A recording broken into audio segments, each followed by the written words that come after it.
Merci. Donc, merci Philippe et merci donc aux organisateurs de ce colloque. On est tous très contents d'avoir un vrai colloque. Et je suis particulièrement contente aussi de revoir des collègues que j'ai un peu perdus au fil du temps, étant très âgée maintenant.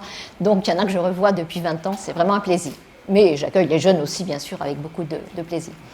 Alors, j'ai accepté parce que ça me faisait plaisir, mais aussi parce que le thème du colloque me touchait particulièrement. Me touchait particulièrement parce que, comme beaucoup d'entre vous, je me suis orientée dans la sociologie de l'éducation, avec l'enthousiasme de se dire, grâce à la connaissance, on va faire évoluer la réalité. Et j'avais en tête la fameuse citation, qu'on répète tout le temps, de Pierre Bourdieu, de même qu'elle dénaturalise, la sociologie défatalise. En même temps, quand on me demandait, on me l'a demandé plein de fois, de présenter les résultats de la sociologie aux élèves, aux parents, aux enseignants, je n'ai pas pu, comme vous, je pense, ne pas percevoir combien ces résultats pouvaient, au contraire, convaincre d'un déterminisme sociologique implacable et finalement être contre-productif pour qui veut faire évoluer les choses. Que dire en effet à des jeunes qui vous disent « Est-ce qu'on a tous les mêmes chances de réussir ?»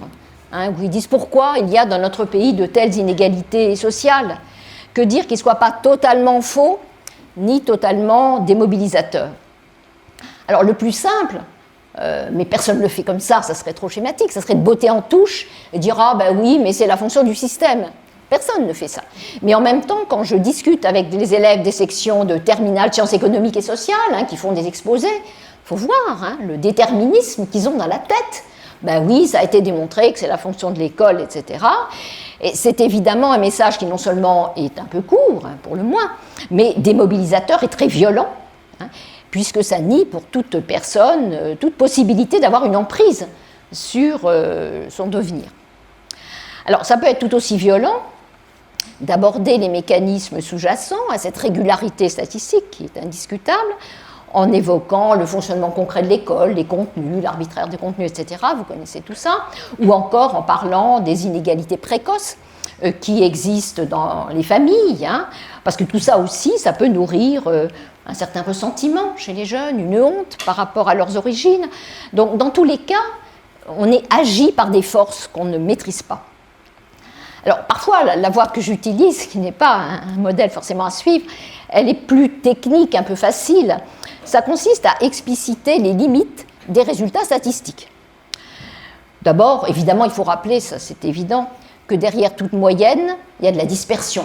Ça, c'est quelque chose de base. Donc, si on sait, d'après les dernières enquêtes françaises, que 38% des enfants d'ouvriers non qualifiés n'obtiennent pas le bac, ça veut dire que 62% l'obtiennent. Et même si c'est 95% chez les enfants d'enseignants, ces 38%, ils existent, ils sont là. Il y a des exceptions, elles sont par définition exceptionnelles, mais bon, c'est des gens qui existent.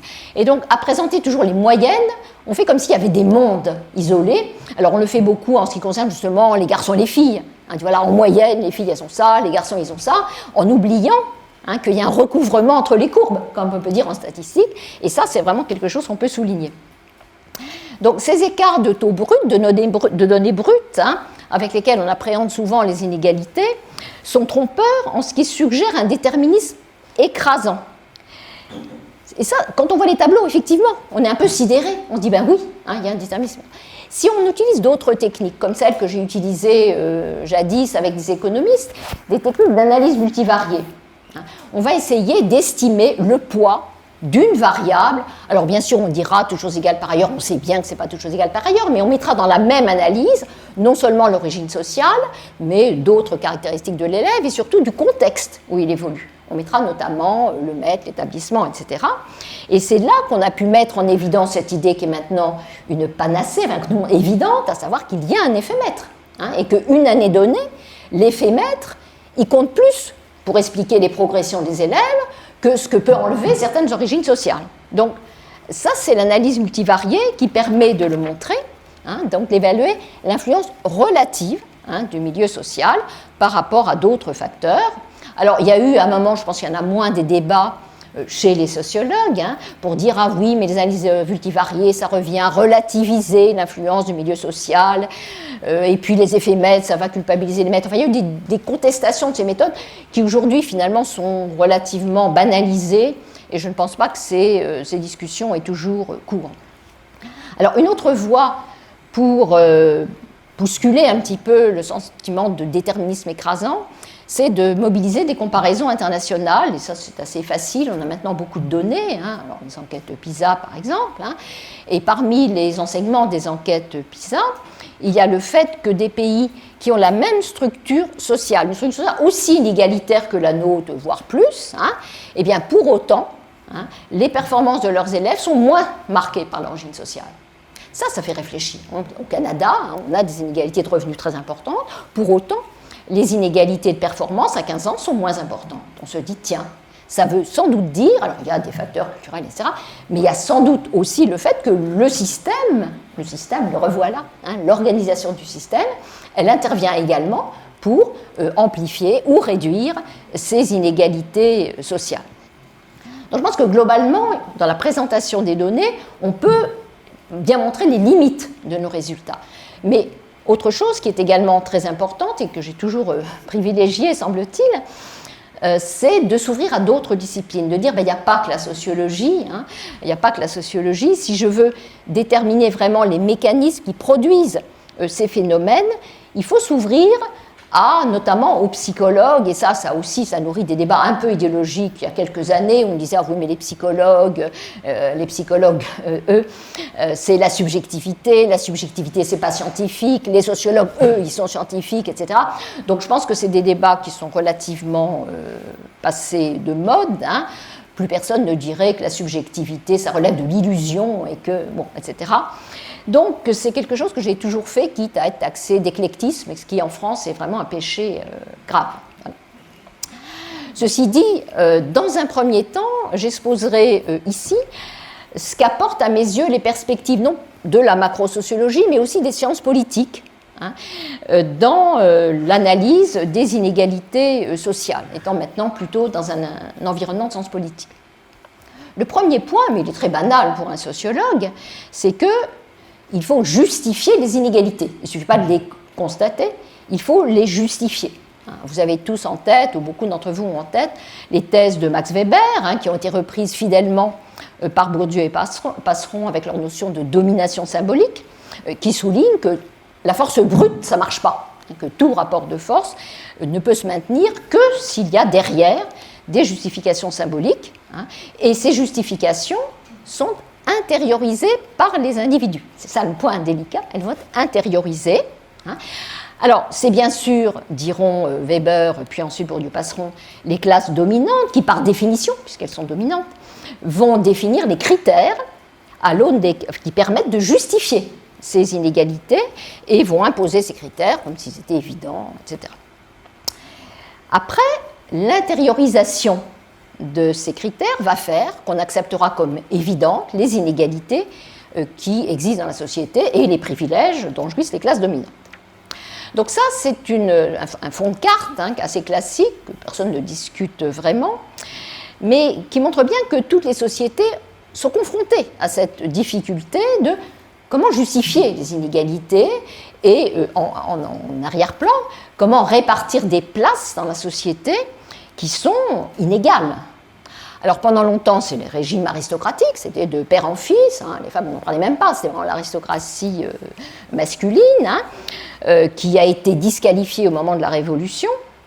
Mais au moment de la Révolution, le problème, c'est qu'on a disqualifié l'aristocratie, mais pour autant, il restait des inégalités tout à fait importantes qu'il fallait néanmoins justifier. Donc, dilemme, on est tous égaux, mais il y a des inégalités dans la vie, comment va-t-on faire ? Et la solution, telle qu'elle est préconisée dans la Déclaration des droits de l'homme et du citoyen, c'était de dire, ces distinctions, disait-on, on ne disait pas les inégalités à l'époque, ces distinctions, elles doivent être fondées sur l'utilité commune. Je trouve que ce terme est assez joli, l'utilité commune, ça renvoie à l'idée que c'est par leur contribution à la collectivité que les personnes vont voir ce qu'on appellerait maintenant le mérite, c'est vraiment la même chose, c'est une définition fonctionnelle du mérite, vont voir leur mérite reconnu et être récompensés en conséquence. Alors, la question du mérite, elle reste néanmoins en suspens. Comment va-t-on mesurer le mérite?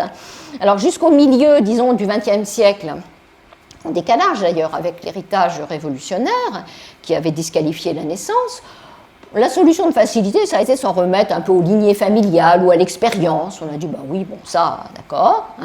La lignée familiale, l'expérience, assurait les qualités de bonne éducation, voire de sagesse, qui permettaient d'accéder aux positions dominantes.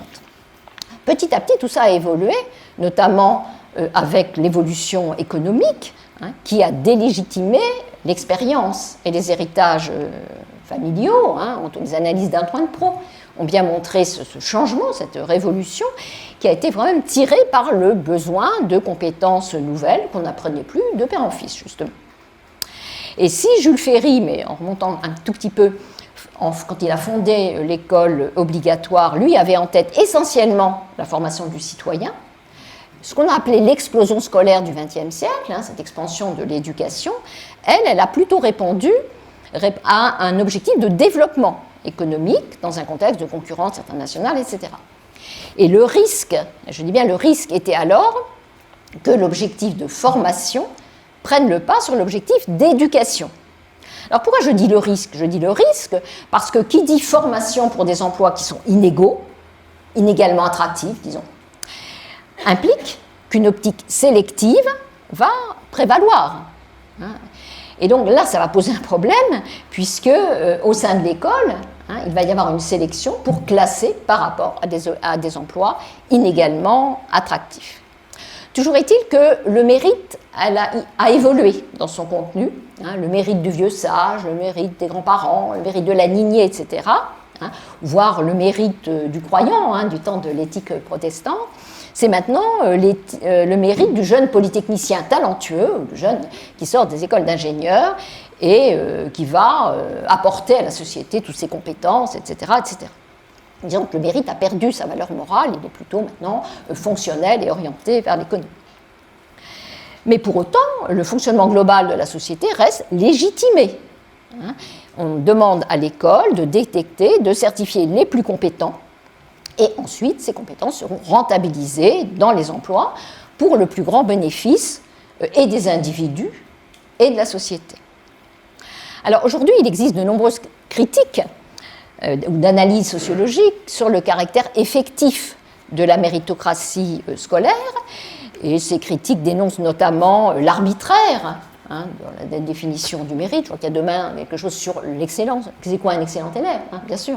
Donc l'arbitraire du mérite, bien sûr, mais en même temps, on conteste beaucoup moins, me semble-t-il, le fait que les plus diplômés trustent les meilleures places et les positions de pouvoir. Alors que c'est pourtant là une réalité spectaculaire. Je vais faire un petit pas de côté, mais rapide, et vous verrez où je vais en venir. Vous savez, si je vous dis nos élites économiques et politiques sont surdiplômées, vous direz, ben oui, on le sait, elles sont surdiplômées. Il faut voir à quelle hauteur elles sont surdiplômées. Si on regarde dans l'Assemblée nationale élue en 2017 en France, il y a plus de 70% de députés qui sont diplômés de l'enseignement supérieur, plus de 70%, alors que dans la population française, à ces âges-là, on a à peu près 27%. Et dans ces diplômés, il y a une très forte surreprésentation des diplômés de Sciences Po, des grandes écoles et de l'ENA. Et c'est un phénomène qu'on observe dans tous les pays comparables à la France, et en particulier dans les instances européennes. Évidemment, ça n'a rien d'étonnant, les diplômés s'estiment plus compétents, ils se montrent capables de discerner leurs intérêts, les enjeux des débats, etc. Pourquoi ça pose problème? Ça pose problème parce que ces élites sont socialement situées, ok, mais surtout parce qu'elles partagent certaines valeurs qui leur sont propres. En particulier, elles adhèrent plus fortement à l'égalité des chances que les moins instruits. Quand on demande aux gens ce qui est juste, c'est de discuter, comme le fait par exemple des sociologues comme Michel Forcey ou des spécialistes de sciences politiques, eh bien, les gens les moins instruits vont mettre davantage en avant l'égalité, alors que les plus diplômés vont mettre en avant l'égalité des chances. Et ça se comprend. Ces élites sont formées majoritairement dans les grandes écoles, au terme d'un parcours qui est sélectif, d'un point de vue académique, eh bien, ces heureux élus sont persuadés qu'une juste compétition a pris place, qu'ils sont effectivement les meilleurs. Ils sont convaincus qu'ils savent ce qu'ils veulent faire, et il me semble que l'actualité récente le montre assez bien, voilà, aux yeux de ces élites, tout est une question de pédagogie. Ils savent ce qu'il faut faire, il faut simplement expliquer aux gens qui sont un peu moins éduqués qu'eux et qui ont du mal à comprendre. Alors le plus important dans la problématique qui est la nôtre, enfin la mienne ici, c'est que ces élites scolaires et économiques et politiques adhèrent vraiment plus à la méritocratie. C'est-à-dire qu'on va retrouver ici les intuitions de Bourdieu et Passeron et aussi les thèses de certains psychologues. Évidemment, quand on lit les psychologues, on trouve des choses très proches. Par exemple, Sidanius et Prato, s'il y en a parmi vous qui ont fait de la psychologie. Et ces thèses disent « les dominants valorisent et imposent l'idéologie qui leur convient, qui est confortable pour eux. » Et effectivement, les gens qui sont au sommet de la hiérarchie sociale vont expliquer la réussite et les inégalités par des caractéristiques personnelles des personnes, la qualité du travail, des efforts qui sont déployés, et beaucoup moins par les caractéristiques extérieures, par le hasard, par les obstacles objectifs, le manque de ressources. Les moins diplômés, au contraire, quand on leur demande d'expliquer les inégalités, vont mettre davantage en avant ce qu'on appellera des facteurs externes, je n'ai pas eu de chance, etc. Et ils vont privilégier, je l'ai dit, davantage l'égalité des résultats plutôt que l'égalité des chances. Ce qui peut évidemment engendrer des tensions politiques, mais aussi ce qui va pénétrer dans l'enceinte scolaire. Alors, je reviens dans l'enceinte scolaire. Donc, il y a ce fond de carte de la méritocratie, et on nous dit, si on écoute les sociologues, tout ça, ça va être intériorisé. Mais comment ça se fabrique, l'intériorisation? Je trouve que là-dessus, il n'y a pas énormément de littérature. On ne va pas se contenter de dire c'est la fonction de l'école, de faire intérioriser. OK. Qu'est-ce que ça veut dire? Eh bien, pour essayer de comprendre ça, il faut se pencher concrètement sur les conceptions de la réussite, du mérite qu'ont les enseignants et l'impact de ces conceptions sur les élèves. Ça, c'est vraiment une question centrale.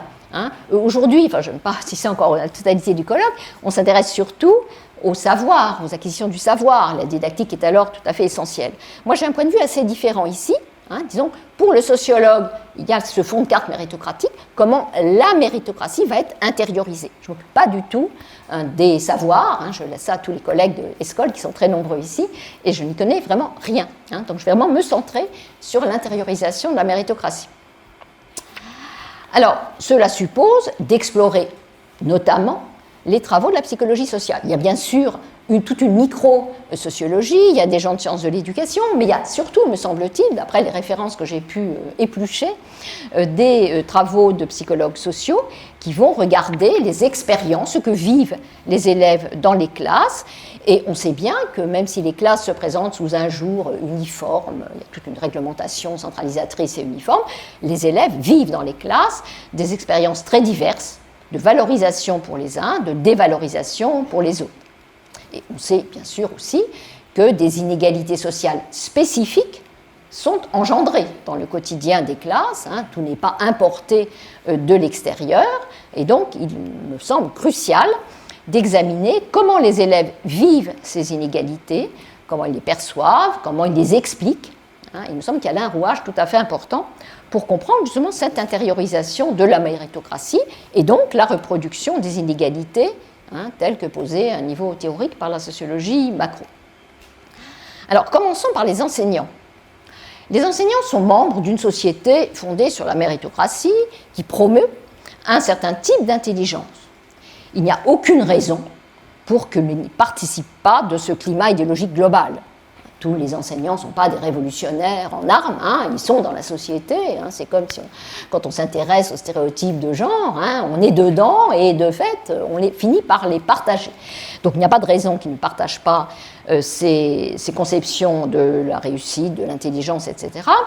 Et de plus, ça va aggraver leur cas si on peut dire, ils ont accédé à la profession enseignante sur la base de leurs valeurs scolaires, au prix de sélection académique, parfois très stricte. Et ceci ne peut que renforcer leur tendance à expliquer les performances des élèves au prisme de la méritocratie, d'expliquer donc les performances par les caractéristiques personnelles. Enfin, mais c'est aussi important, Ils enseignent à des enfants souvent jeunes, de même âge, dans une même classe. Ils ont le sentiment que voilà, tout ça, le contexte est uniforme. Et donc, ils sont enclins, me semble-t-il, à penser que les inégalités de performance résultent des différences réelles propres aux élèves et non de leur pratique pédagogique. De la même manière que les parents, quand ils découvrent qu'ils ont 2 enfants différents, se disent oh ça doit être inné parce que moi je les élève pareil. Voilà. Donc c'est un peu le même contexte. Tout a l'air pareil et donc on va renvoyer ça à des facteurs innés. Mais de quelles caractéristiques personnelles va-t-il s'agir ? Il peut s'agir d'intelligence, d'aptitude innée ou bien d'effort et de motivation. Ce n'est pas tout à fait la même chose.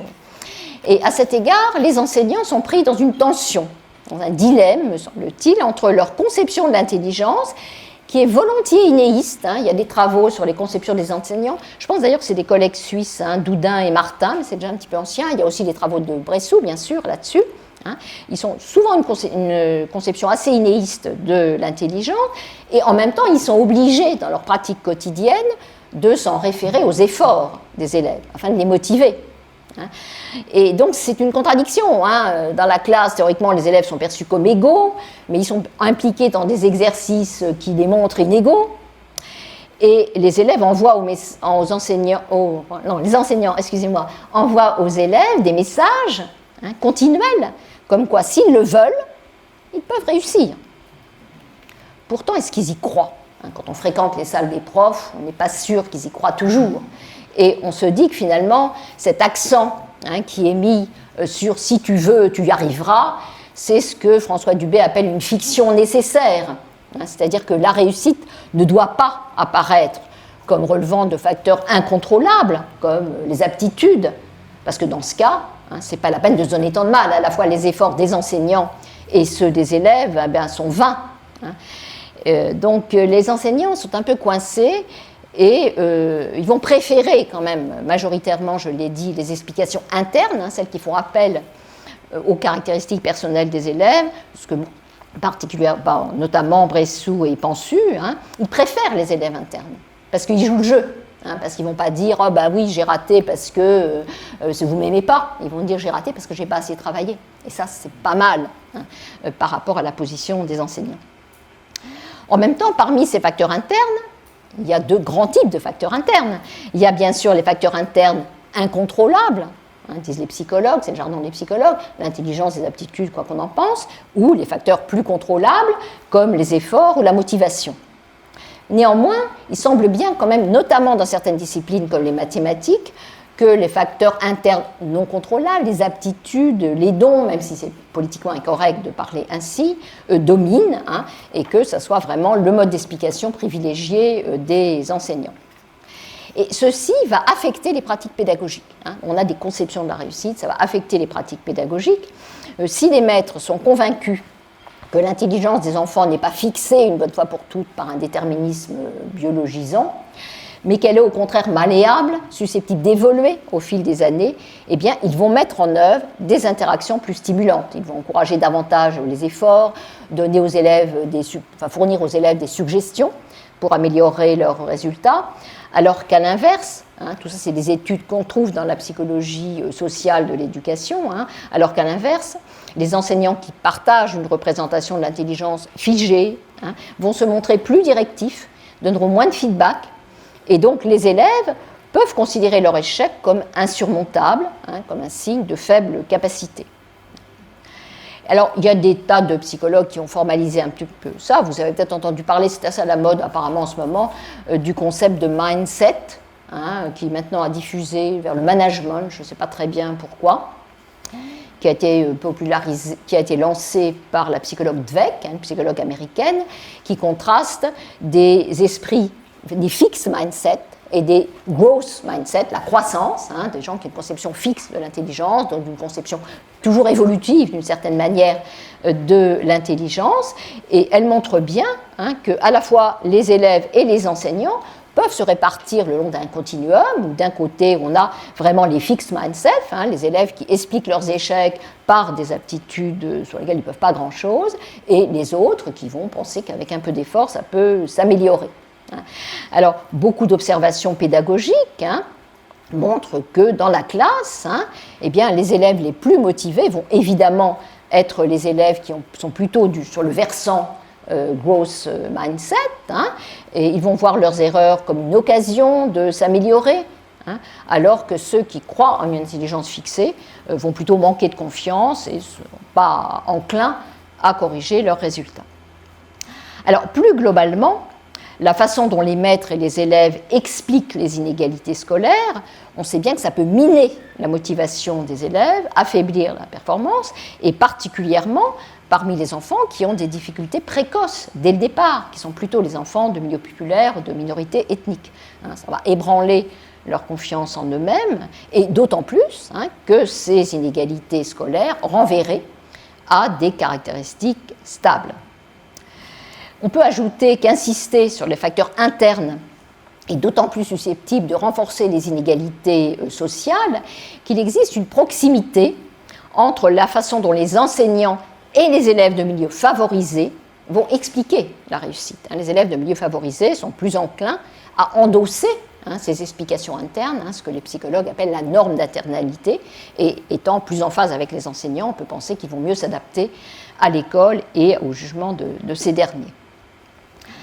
Donc, la façon dont les enseignants expliquent les échecs et les réussites des élèves façonne leurs attentes concernant les performances. Et ces attentes, elles sont évidemment marquées également par des stéréotypes, quelle que soit leur source d'information, qu'ils lisent la recherche ou qu'ils observent les élèves. Les enseignants développent des attentes. De toute façon, dans toute interaction sociale, il faut bien développer des attentes. Sinon, on ne sait pas quoi demander. On ne va pas demander à sa postière un soutien psychologique. Enfin, ça peut arriver, mais on s'adapte à des attentes. On dit, ben voilà, la personne, elle est censée faire ça. Donc, il y a des attentes. Ce n'est pas une critique de dire que les enseignants ont des attentes. Et ces attentes, elles sont nécessairement stéréotypées parce qu'on a connaissance de quelques cas qu'on va monter en épingle et qui vont forger la représentation qu'on a. Alors, ces attentes, il y a toute une littérature que vous connaissez, qui est, je pense, assez vulgarisée dans la formation des enseignants sur le rôle des attentes dans les interactions. C'est le fameux effet Pygmalion qui a été beaucoup discuté, mais indépendamment des discussions précises et techniques sur l'effet Pygmalion, on sait bien que les attentes vont quand même orienter les pratiques des enseignants et que les élèves inconsciemment vont essayer de répondre à ces attentes.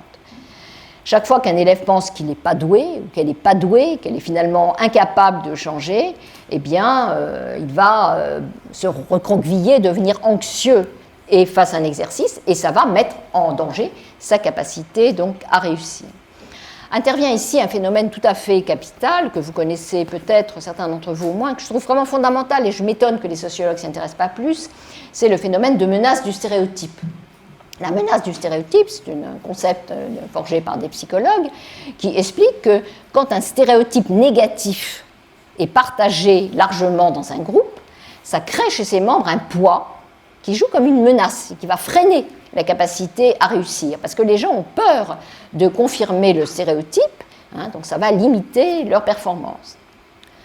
Et ça, c'est un résultat qui est largement démontré, qui a été démontré aux États-Unis dans les années 80, mais je dis peut-être une bêtise, quand on présentait à des minorités ethniques, notamment à des personnes noires, des tests, en leur disant c'est un test d'intelligence, les Noirs ayant intériorisé le stéréotype comme quoi les Noirs sont moins intelligents, réussissaient moins bien que quand le même exercice était présenté comme un jeu, par exemple, c'était le même exercice, mais ils étaient moins menacés par ce stéréotype. Et donc, ça, c'est un phénomène qui va jouer beaucoup dans la classe, puisque les enfants de tel ou tel groupe vont être concernés par certains stéréotypes, des stéréotypes plus négatifs pour les enfants de milieux populaires. Donc, ça va être un phénomène qui va accentuer les inégalités. On sait que ça joue beaucoup, par exemple, sur les inégalités entre garçons et filles. Vous dites, vu les stéréotypes qui concernent les filles comme incapables de lire dans l'espace, par exemple, ou de faire de la géométrie, vous leur dites que le même exercice, c'est du dessin, elles réussissent bien mieux que si vous leur dites, voilà un exercice de géométrie, parce que c'est cette menace, donc, du stéréotype. Et ça, je pense que c'est très important, parce que ça montre bien un des mécanismes de la reproduction des inégalités, en l'occurrence, là, dans la classe, puisque les enseignants vont se poser, vont se baser sur des vraies choses. C'est vrai qu'en moyenne, les enfants de milieux défavorisés, ils réussissent moins bien. Donc ils vont développer des stéréotypes, et ces stéréotypes vont accentuer ce phénomène. Ces élèves vont effectivement moins bien réussir parce qu'ils ont bien compris les attentes, en l'occurrence moins ambitieuses, de leurs enseignants. Donc ce cercle reproducteur aide à comprendre comment les élèves acceptent progressivement les inégalités sociales de performance. Les élèves vont se dire, ben oui, tel élève, il est meilleur, et on va ainsi intérioriser l'idée que l'école est juste, et que donc il est normal que certains aient tel ou tel avantage à la clé.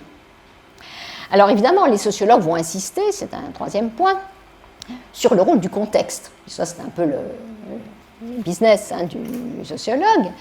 Tout ça, bien sûr, est fabriqué dans un contexte. Et le contexte, pour la psychologie sociale, je reviendrai après plus sur des approches plus macro, c'est les interactions sociales en classe.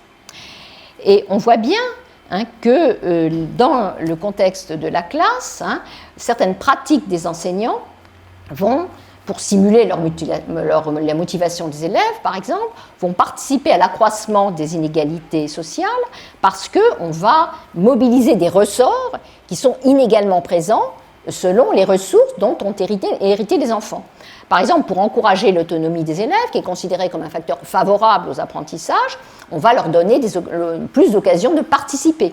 Or, participer à une discussion face à un adulte, face à des autres, estimer que son point de vue mérite d'être posé, voire défendu, eh bien, c'est une compétence qui est très inégalement répartie selon le milieu social des élèves.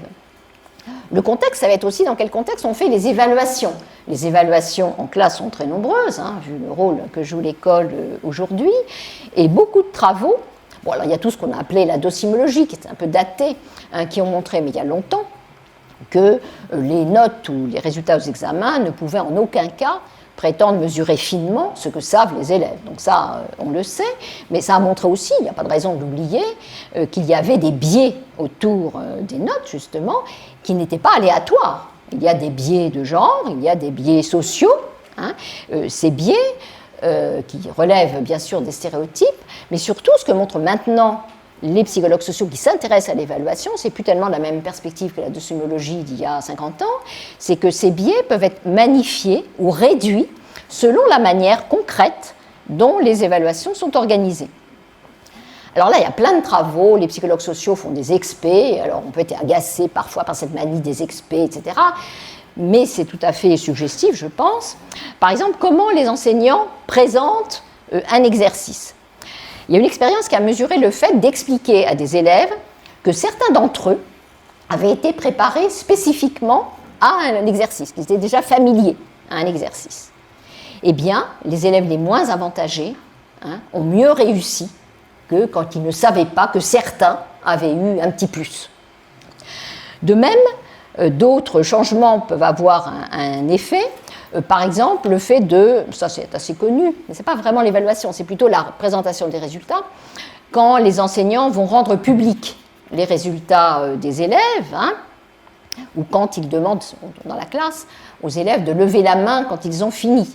Tout ce qui rend public la réussite des élèves va mettre plus en difficulté les élèves faibles, qui se trouvent encore plus infériorisés. Donc dans toutes les situations de visibilité, les élèves les plus faibles supportent des comparaisons sociales défavorables avec les autres. Quand ils sont exposés à des élèves qui réussissent mieux qu'eux, leur motivation chute, parce qu'ils pensent qu'ils ne sont pas capables de ce type de performance. Bien sûr, il y a aussi le rôle des mots que les enseignants vont utiliser quand ils évaluent les copies. Il y a des mots ou des appréciations qui peuvent souligner plus ou moins le manque d'effort ou au contraire l'aptitude innée. Voilà, même si on ne dit pas, semble-t-il. Il y a eu beaucoup d'études, mais y compris d'ailleurs anciennes, chez Bourdieu-Passeron, il y avait eu des études des appréciations des élèves, mais on ne voyait pas les effets chez les élèves. Maintenant, on sait que selon qu'on utilise tel ou tel terme, eh bien, certains élèves vont être enfoncés dans leur sentiment d'être complètement nuls, comme on dit. Il y a aussi des élèves qui vont se trouver, quand on compare les évaluations données en classe et des épreuves de connaissances, il y a beaucoup d'élèves qui vont être sous-estimés et d'autres surestimés. eh bien, quand un élève est surestimé, eh bien, en général, ça va plutôt rendre les élèves moins confiants dans leurs possibilités, parce qu'ils attribuent, la variable intermédiaire, c'est l'attribution qu'ils font, comment ils expliquent leur échec. Ils vont davantage expliquer leur échec par leur incapacité personnelle. Donc, il y a aussi, bien sûr, vous les connaissez, c'est des gens qui sont, je pense, sont beaucoup venus en Suisse, les travaux de Marcel Krahe, qui montrent que les évaluations, elles ont pour fonction de classer les élèves. Donc, elles vont magnifier les écarts entre les élèves de manière artificielle. Et ça, il y a des résultats constants qui le montrent. J'ai découvert, il n'y a pas longtemps, en lisant attentivement, j'avais passé la première fois, les résultats des épreuves PISA. On a fait dans les dernières versions des épreuves PISA, dans la version 2008, on a soumis les élèves à des exercices qui n'ont pas de lien avec les contenus scolaires. On demandait par exemple aux élèves de calculer les trajets les plus courts, les plus logiques, pour permettre à 3 amis situés à des points distincts de se retrouver, etc. Eh bien, quand on regarde les performances des élèves à ces exercices qui ne sont pas directement liés à des contenus scolaires, les inégalités sociales entre les performances des élèves sont bien moins importantes que celles qui marquent les notes. Comme si le fait que ce qu'on apprend de fait dans la vie était distribué moins inégalement que les notes qu'on donne en classe. Ça, c'est vraiment des constats qui, je pense, font tout à fait réfléchir. Alors, les sociologues s'intéressent aussi à un contexte macro un petit peu plus global. En particulier, il y a beaucoup de travaux maintenant sur la perception des inégalités, comment les gens, enfin, tout un chacun, que ce soit les adultes d'ailleurs ou les élèves, perçoivent les inégalités.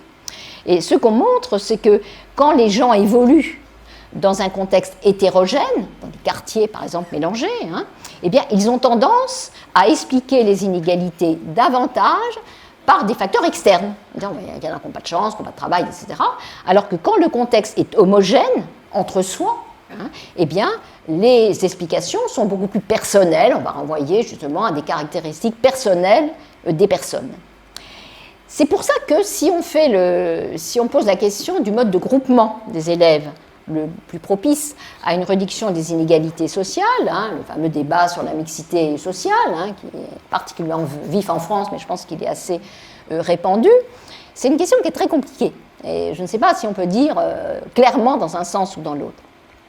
Parce que les classes homogènes, en même temps, c'est plus confortable d'être dans une classe homogène parce que les comparaisons sociales sont moins extrêmes. On n'a pas d'élèves super meilleurs que vous, super moins bons, pardon.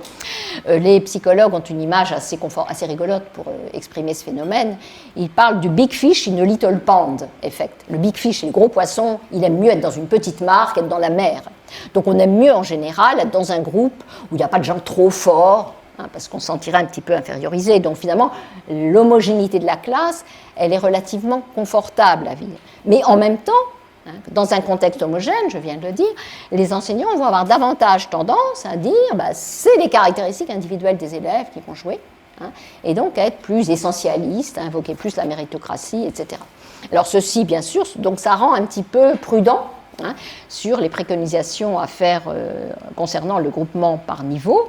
Bon, il y a moins d'hésitation concernant le caractère nocif en termes d'inégalité sociale des dispositifs ou des structures pédagogiques qui vraiment isolent les élèves faibles, les fameux special needs dans la littérature anglo-saxonne, tout ce qu'on voue vraiment pour isoler ces élèves.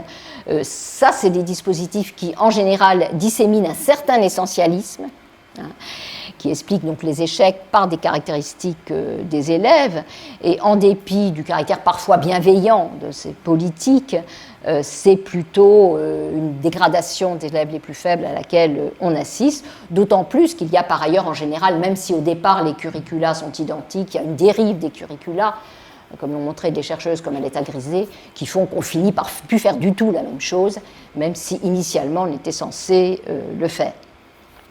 Alors, les études PISA, ou les études des sociologues sur les données PISA, confortent là encore ce type de perspective. Il y a un collègue, un Mige, qui est un néerlandais, qui a comparé les conceptions de la réussite qu'avaient les élèves selon qu'ils fréquentaient des filières distinctes ou des curriculums communs. Et il montre qu'effectivement, quand les élèves fréquentent des filières vraiment étagées, hiérarchisées, voilà, distinctes, eh bien, ils ont plus tendance à expliquer leur réussite par des facteurs personnels, que quand ils sont vraiment mélangés avec des élèves ou des étudiants qui ont eu moins de chance qu'eux, si on peut dire les choses comme ça. On a aussi observé ça dans les travaux que j'ai faits sur les étudiants de classes préparatoires aux grandes écoles, qui sont des élèves de bon niveau, avec un environnement très homogène, et qui sont très sélectionnés et qui ont tendance à expliquer leur réussite par leurs caractéristiques personnelles, notamment leurs efforts, même si on voit apparaître un effet de connaissance, à savoir que ces élèves ont aussi entendu parler de la sociologie de l'éducation, et dans leur cas, ils vont parfois nuancer leur explication essentialiste. Donc le contexte est très important. Il y a même, il y a néanmoins des psychologues qui nous disent en fait on croit tous à la méritocratie, parce qu'on a tous besoin de croire que le monde est juste et que nos efforts seront récompensés. En particulier, les psychologues, et c'est assez convaincant, nous disent finalement qu'est-ce que vous apprenez à vos enfants? Vous leur apprenez, si tu travailles bien, tu seras récompensé, parce que sinon, pourquoi se motiver? Donc, il y a sans doute un besoin psychologique de se dire que, oui, il y a bien quelque part un mérite et que ce mérite sera récompensé. Ce que montre néanmoins la sociologie comparative, c'est que ça dépend quand même, il faut toujours se décentrer, et ça dépend des pays de la planète. C'est quand même une tendance très occidentale. Si on regarde la manière dont les Japonais, ou dans beaucoup de pays de l'Asie de l'Est, expliquent la réussite ou expliquent ce qui arrive aux gens, eh bien, en général, on va valoriser beaucoup plus les facteurs externes, l'insertion dans un réseau d'interaction sociale, alors que mettre l'accent sur la motivation, sur la compétence, sur l'intelligence, c'est vraiment typique du modèle occidental. Ce qui varie aussi beaucoup selon les pays, encore rôle du contexte, c'est ce qu'on va mettre derrière la notion de mérite. Les Américains, par exemple, vont mettre l'accent sur la compétence et l'effort. Vraiment beaucoup. Ça sera à peu près équivalent. Si on regarde les Chinois, eux, ça sera uniquement l'effort. Donc on a un dosage, si on peut dire, différent. Et il y a aussi une évolution dans l'histoire, comme je l'évoquais tout à l'heure. Donc la conclusion, c'est qu'une personne sera considérée comme méritant sa réussite dans certains pays et pas dans d'autres. Voilà.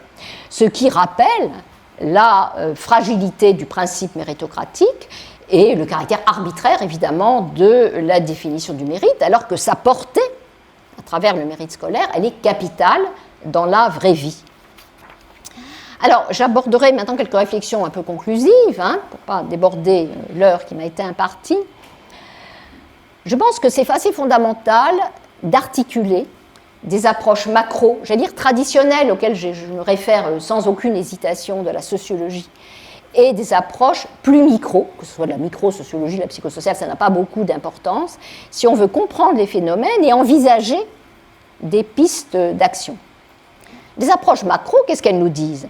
Elles nous disent les scolarités sont d'autant plus compétitives et socialement marquées que la société se repose sur les diplômes pour répartir les personnes dans les emplois et le long donc de la hiérarchie sociale, avec pour conséquence que la fonction sélective de l'éducation est exacerbée par rapport à sa fonction purement éducative.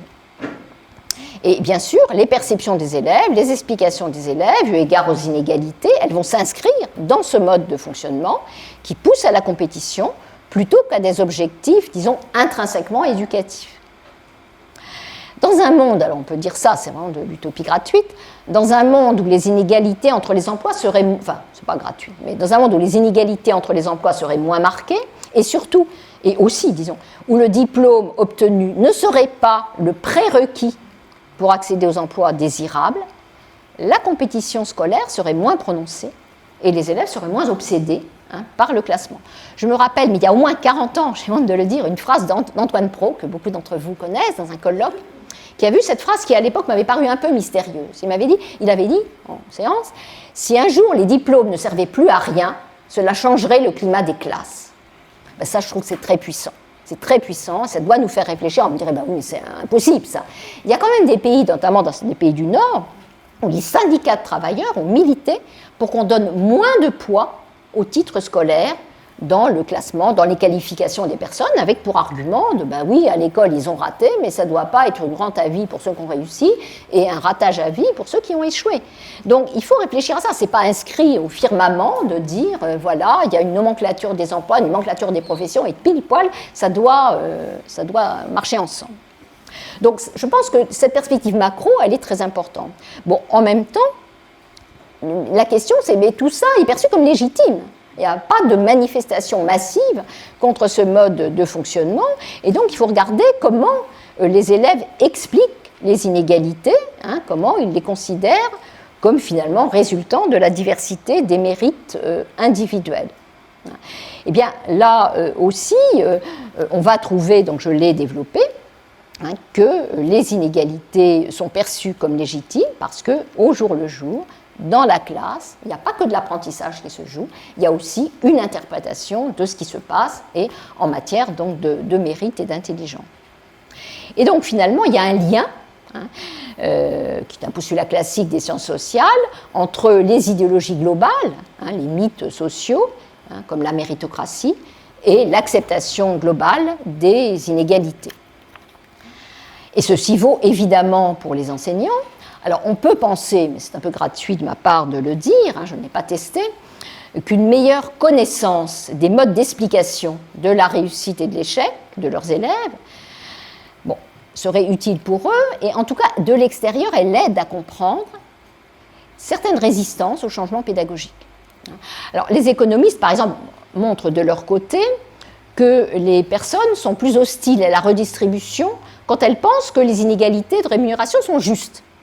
Eh bien, c'est pareil, il y a eu quelques travaux, notamment de Cécile Darnaud, qui est française, qui montrent que les enseignants sont plus réticents à mettre en œuvre des dispositifs de discrimination positive, par exemple, quand ils sont convaincus que finalement, la réussite s'explique par le mérite.